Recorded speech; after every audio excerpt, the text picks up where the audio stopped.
សួស្តីអ្នកទាំងអស់គ្នានៅក្នុងថ្ងៃនេះខ្ញុំនឹងនាំអ្នកទាំងអស់គ្នាទៅឆ្លើយនឹងសំណួរចម្លើយដែលមានស្រាប់ចំនួន7ដែលសុទ្ធសឹងជាសំណួរដែលមានប្រយោជន៍គឺជាសំណួរដែលចែករំលែកនៅចំណេះដឹងដែលអ្នករាល់គ្នាជួនកាលមិនបានដឹងទាល់តែសោះចឹងទេយើងកុំបង្អង់ពេលវេលាយូរយើងនឹងទៅឆ្លើយសំណួរនេះទាំងអស់គ្នាតើមានប្រទេសប៉ុន្មាននៅលើពិភពលោកចម្លើយជ្រើសរើសគឺមាន3អ្នកទាំងអស់គ្នា193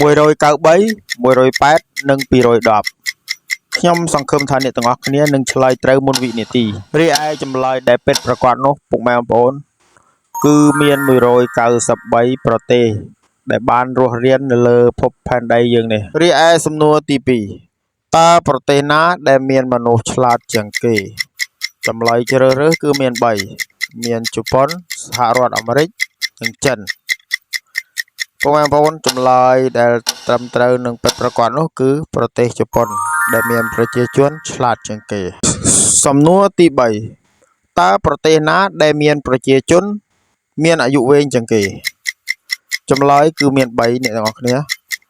សហរដ្ឋអាមេរិកជប៉ុននិងកូរ៉េខាងត្បូង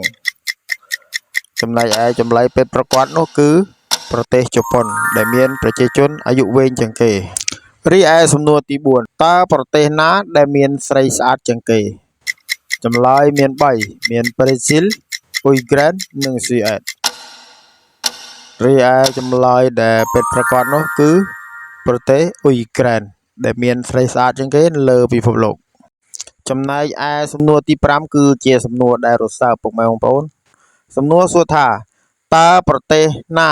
ដែលគ្មានយប់រីឯប្រទេសយើងគ្រប់គ្នារាល់ថ្ងៃគឺមានយប់មានថ្ងៃចំណែកឯប្រទេសមួយនេះគឺមិនមានយប់ទាល់តែសោះ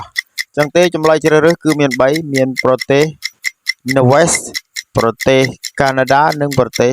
អ៊ីស្លង់ចឹងទេចម្លើយពិតប្រាកដនោះគឺប្រទេស Norway